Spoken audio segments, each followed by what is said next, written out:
느헤미야가 이제 끝나는데 이 마지막 그 내용은요, 성벽을 완성하고 봉헌한 다음에 그리고 한 이제 느헤미야 돌아갑니다. 페르시아로. 그랬다 다시 2차로 이제 오게 돼요. 2차로 왔을 때 그거까지 보여주고 있습니다. 어떤 일이 일어났는지. 그래서 먼저 그 봉헌식과 관련해서 이제 13장 1절에 보면요, 이 성벽을 완성하고 봉헌할 때 이제 마지막은 무엇이냐면 모세의 책을 낭독합니다. 그런데 여기에 또 암몬 사람과 모압 사람은 영원히 하나님의 총회에 들어오지 못하리니, 그들이 이제 그 신명기 한 24장 이제 거기 나오는 23장에 나오는 내용인데요. 그들이 2절에 보면 양식과 물로 이스라엘 자손을 영접하지 아니했다. 또 발람에게 뇌물을 주어서 저주를 예언하게 했다. 근데 하나님이 그것을 축복으로 바꾸셨다. 그러면서 백성이 이 율법을 듣고 곧 섞인 무리를 이스라엘 가운데서 모두 분리하였다라고 하고 있습니다. 그래서 지금 계속해서 느헤미야라든지 이제 에스라를 통해서 하나님께서는요, 성전을 짓고 성벽을 또 건설하게 하시고, 그 목적은 거룩한 공동체, 하나님을 예배하는 공동체를 세우기 위함인데, 이를 위해서 필수적인 것이 무엇이냐면 우상 숭배라든지, 모압과 암몬이 상징하는 것은 어떠한 그 종족이라든지 민족 혈통을 이야기하는 것이 아니라 하나님을 대적하고 우상 숭배하고 하나님의 백성들을 이렇게 대적하는, 그것을 상징하는 것입니다. 모압 여인 룻은 다윗의 고조모가 되었죠. 증손자가 다윗이잖아요. 그러니까 모압 여인이라고 해서 총에 못 들어오는 혈통적인 것이 아니라 누구든지 믿으면 다 아브라함을 통해서 아브라함을 부르시고 모든 민족을 축복하기 원하셨는데, 여기서 모압과 암몬은 영원히 하나님의 총회에 들어오지 못한다는 것은 회개하지 아니하고 하나님의 공동체를 대적하는 자들은 어떻게 보면 자업자득입니다. 끝까지 그런 자들은, 그것이 모압과 암몬이 상징하는 거예요. 그것은 여호와의 총회에 영원히 들어오지 못한다라고 하면서 섞인 무리들을, 이 섞인 무리라는 것은 계속해서 우상을 숭배하고 하나님을 거부하고 거역하는 사람들은 분리하는 작업이 일어났다는 거예요. 매우 중요한 것입니다. 그래서 교회가, 하나님의 공동체가 올바로 세워지기 위해서는요, 이러한 그 거룩이 회복이 돼야 돼요. 이게 진정한 사랑입니다.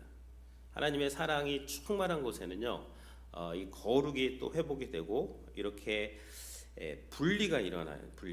세상 세속적인 것들이 분리하고, 죄를 분리하게 되고, 하나님의 미워하시는 것들을 분리하는 일들이 이제 일어나게 되는 것이죠. 그리고 이렇게 하고 이제 일단락 된 겁니다. 성벽을 짓고. 그리고 나서 이제 4절부터는요, 이제 다른 사건이 기록이 되어 있습니다. 여기 보면 엘리야십이 제사장인데 도비야와 연락이 있었다. 그래서 도비야는 누굽니까? 성벽을 건축하는 것을 방해한 사람입니다. 모압 사람이고, 모압 사람이면서도, 그러니까 앞에 이 모압 암몬 영원히 들어오지 못한다를 대변하는 사람이 도비야인데, 이 사람이 모압 사람이기 때문이라기보다는 계속해서 성전을 방해하고 또 백성들을 하나님을 섬기지 못하게 하는 일을 했던 그 사람이라는 거예요, 이 도비야가. 근데 이 엘리야십이라는 제사장이 도비야와 연락이 있었다. 연락이라는 것은요, 교제했다, 혹은 또 뭐 친분이 있었다, 뭐 그런 말이 되는 것입니다. 그래서 5절에 보면 도비야를 위하여 한 큰 방을 만들었으니, 그 방은 원래 소재물과 유향과 그릇과 또 레이 사람들과 노래하는 사람들과 문지기들에게 11조를 주는 곡물과 새 포도주와 기름과 제사장에게 주는 거제물을 두는 곳이라. 원래 이 그 성전에 보면 방들이 많아요. 방들이 왜 많다 그랬죠? 거기 가서 기도하고 하나님과 교제하기 위해서 성전에 방들이 많은 것입니다. 근데 그 방들마다 이제 다 용도가 있는데, 이 큰 방에 11조를 모아놓고 그런 것들을 재물을 쌓아서 레위인들한테 주고 이렇게 하는 방인데, 그 방을 도비야한테 줬다는 거예요. 엘리야십이. 잘못된 것이죠.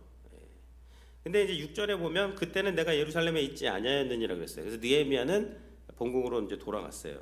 그리고 여기 보면 바벨론한 아닥사스다 32년에 내가 왕에게 나아갔다가 며칠 후에 왕에게 말미를 청하고 예루살렘에 이르렀습니다.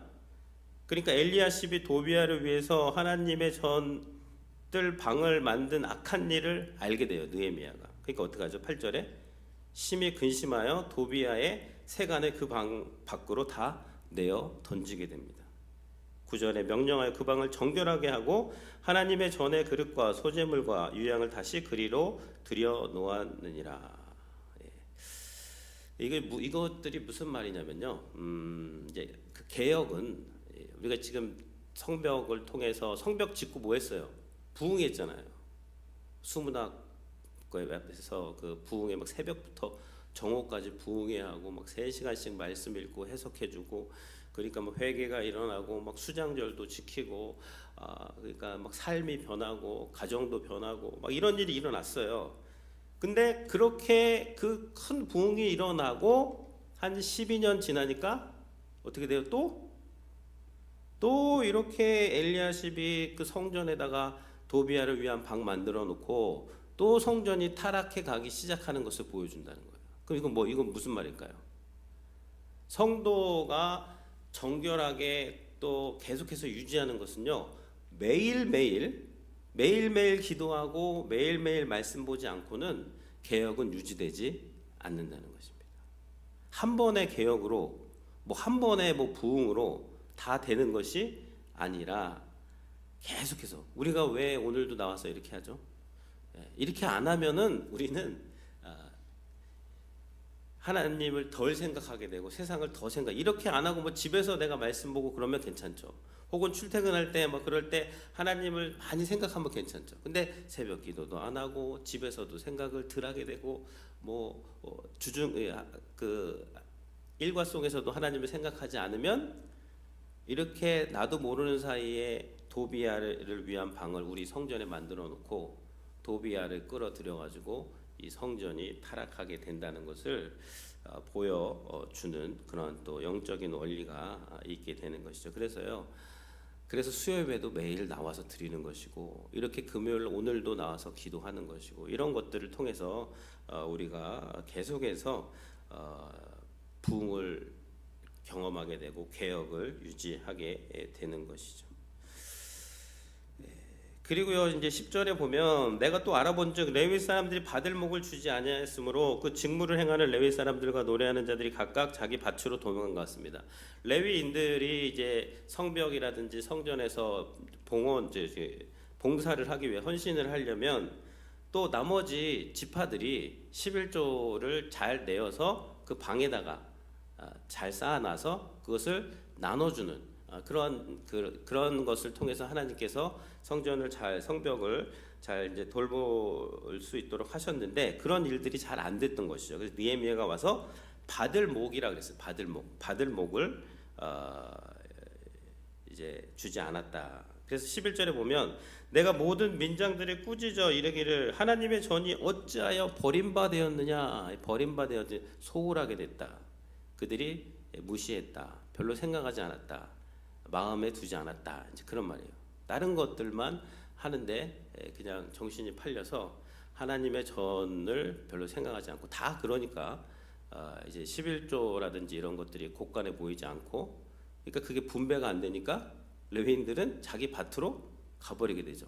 그러면 성전하고 성벽은 더 방치가 되고 그러니까 또 이 도비야 같은 사람들이 들어와 가지고 성전의 용도에 맞지 않는 그 방을 차지하면서 용도에 맞지 않게 그런 것들을 쓰고 있는 것들을 그렇게 보이게 되는 것이죠. 그래서 느헤미야가 돌아와서요, 이 민장들이 꾸짖으면서 어찌하여 이렇게 됐는가, 그래서 11조를 가져다가 다시 곳간에 드리게 됩니다. 12절 그리고 13절에서 여기 셀레마와 서기관 사독과 레위 사람 부다야를 창고지기로 삼고 그 다음에 손자 사꿀의 아들 하난을 버금으로 삼았나니 이제 그 방을 맡는 자 그리고 그 방 용도에 맞게 그 11조를 들여서 그것을 나눠주는 일을 하게 했다는 거예요. 근데 여러 복수로 하게 했다. 버금으로 한 사람이 하는 게 아닙니다.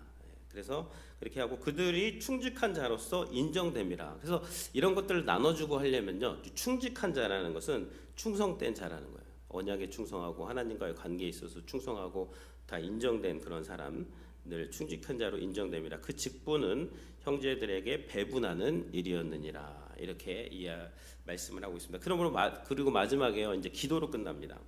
내 하나님이여 이 일로 말미암아 나를 기억하옵소서. 내 하나님의 전과 그 모든 직무를 위하여 내가 행한 선한 일을 도말하지 마옵소서. 이것은요 어떻게 보면 이렇게 막 돌아와서 막 도비아의 방 세간을 막 던지고 또 꾸짖고 이렇게 하는 것들은요 두 가지 위험성이 있습니다. 이제 한 가지는 어떤 느헤미야의 그 자신이 교만할 수가 있어요. 이런 일을 하다 보면 막 정죄하고 또 이렇게 잘못된 것들을 지적하면서 바로 세우다 보면은 근데 이제 이것을 느헤미야는 어떤 자신의 의라든지 자신의 어떠한 정의심으로 이런 것들을 하는 것이 아니라 지금 기도하면서 지금 사람들은 다 이거를 몰라줄 수 있지만 그러나 하나님께서 이것을 기억해 주십시오. 그래서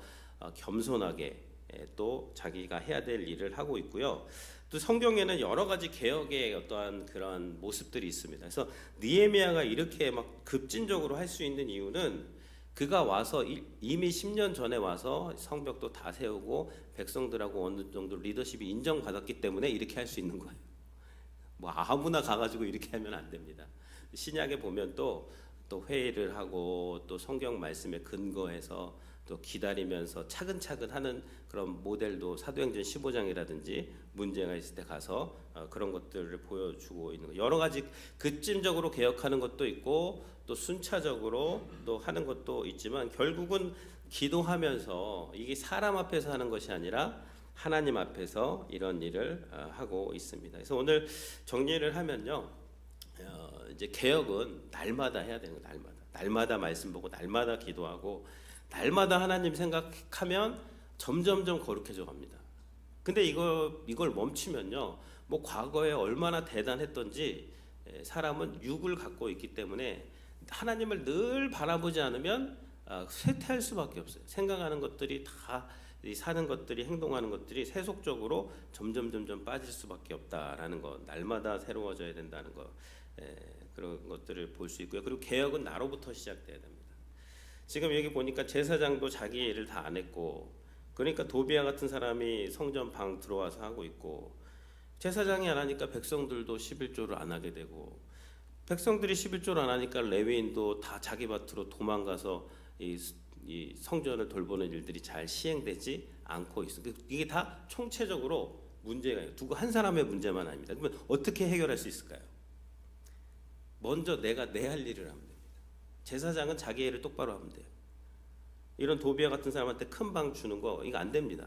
못하게 해야죠. 그리고 제대로 된 사람을 그 담당자로 세워야 되고, 백성들은 뭘 해야 되죠? 백성들은 제사장이라든지 뭐 다른 사람 도비야 같은 사람 탓할 게 아니라 본인들이 할 일을 하면 돼요.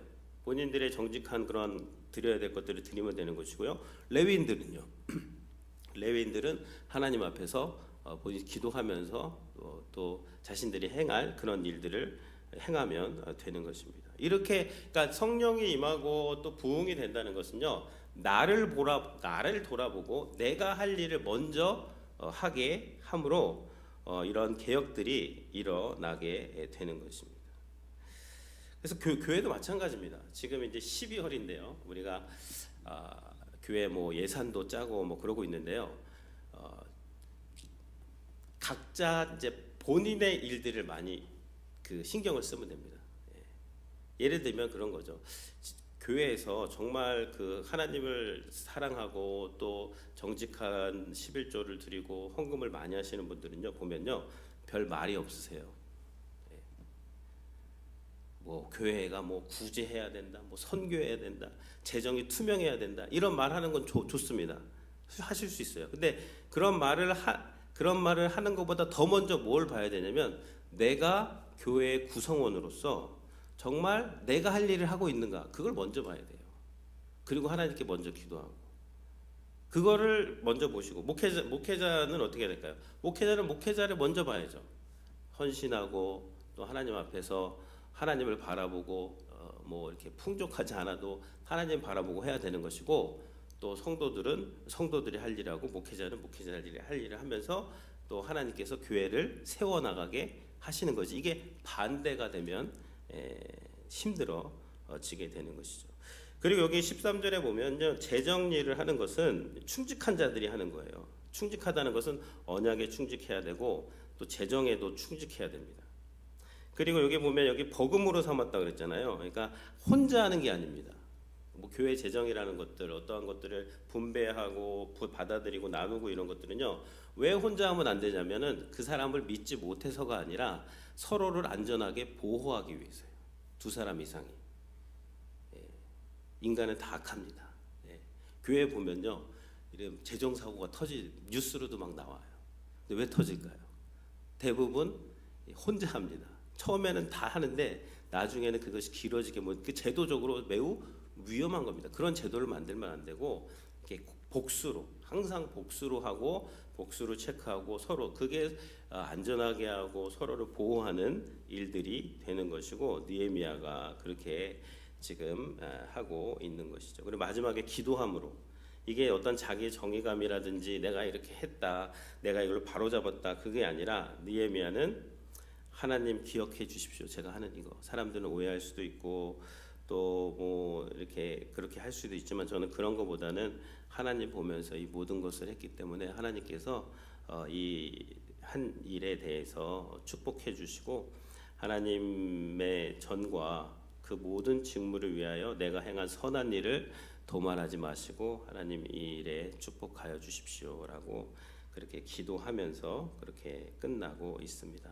그래서 13장 여기 앞에서 많은 것들을 보여주고 있어요. 지금 뭐 다 다룰 수가 없을 것 같은데 어쨌든 우리가 매일매일 개혁해야 되고요. 그리고 개혁은 나로부터 항상 내가 할 일을 먼저 생각해야 돼요. 난 뭐 해야 되나 기도해야 되고 또 하나님 바라봐야 되고 내가 할 일들 하는 거.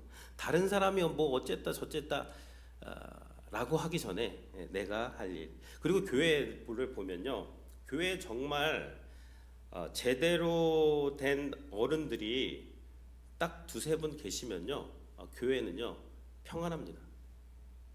그러니까 내가 그 사람이 돼야 돼요. 교회가 자꾸 막 시끄럽고 뭐 이렇게 별로 이슈도 아닌 거 가지고 막 왈가불가 한다는 것은 무엇이냐면 나를 돌아봐요. 나를. 다른 사람이 아닙니다. 내가 똑바로 서 있고 그런 사람들이 몇 분만 되면요, 교회는 조용하게 돼 있어요. 그리고 오히려 새로 오신 분들이 오면 저분처럼 해야 되는구나. 저분을 신앙의 모델에 대해서 따라가고. 제가 어제도 이제 전도하기 위해서 한 곳을 갔어요. 근데 그분의 얘기를 듣는 거예요. 가서 듣는데 얘기가 뭐냐면은 다 똑같은 얘기입니다. 교회 갔는데 뭐 겉하고 속하고 다르다는 거죠. 교회에서는 막 웃고 있는데 나와서는 서로 뭐 미워하고 뭐 하는 거, 난 이제 지겨워서 못 가겠다. 요는 그거예요. 무슨 말하는지 이해는 가지만 그래서 제가 그랬죠. 맞습니다. 근데 우리가 하나님을 예배하고 또 우리 성도님이 오셔서 그런 모습이 아니라 새로운 모습을 보여주시면 어떻겠습니까? 그렇게 권면도 드리고 했는데요. 그래서 결국 교회가 바로 이거 전도랑도 연결이 되는 거예요. 왜냐? 교회가 제대로 서 있고 이런 그 올바른 개혁을 하게 되고 하나님 보시기에 바른 모습으로 서 있으면요, 새로운 사람들이 와서 와, 교회는 이런 곳이구나 하면서 여기서 또 제자가 되고 또 잘 성장하게 되고, 그러면 이게 선순환이 되는 것입니다. 그런데 새로운 사람이 왔는데 교회에서 막 서로 미워하고 막 갈등하고 여기서는 예배하고 또 밖에서는 다른 얘기하고, 그러니까 이 자체가 이미 주님과의 인격적인 관계를 맺은 사람들은 그럼에도 불구하고 이제 교회를 다니죠. 왜냐하면 하나님을 보시고 하나님의 그런 것들도 다 또 개선해 가시고 또 하나님이 통치하신다는 거 알기 때문에. 근데 처음 온 사람들은요, 그런 것까지 다 볼 수 없는 거예요. 그러면 그런 사람들은 쉽게 상처받고 또 교회를 떠나게 되고, 교회를 이렇게 떠나면서 또 교회 안 나오는 이유를 들어보면 다 다른 이야기가 아닙니다. 교회 가서 받은 어떤 이야기, 물론 핑계일 수도 있지만, 그래서 이렇게 교회를 올바로 세우고 내가 내 역할을 잘하고 내가 교회에서 정말 하나님이 원하시는 그 한 사람이 되는 건요 정말 중요한 일이에요. 그게 전도랑도 연결되어 있고 교회를 바로 세우는 것과 연결되어 있고 하나님의 나라를 바로 세우는 모든 것과 다 연결이 되어서 내가 오늘 기도하는 한 사람으로 서 있고 내가 오늘 교회에서 존경받을 그 한 사람으로 서 있고 야, 저 교회 갔더니 저분이 계신다. 아, 저분처럼 하면은 예수님처럼 되는 거구나 라는 그런 한 명의 그리스도인이 될 수 있다면요, 그거는 정말 엄청난 일이고 또 이 느헤미야 오늘 말씀을 통해서 또 우리가 받아야 될 도전이 되는 것이죠. 그래서 오늘 말씀 붙잡으면서 함께 기도하도록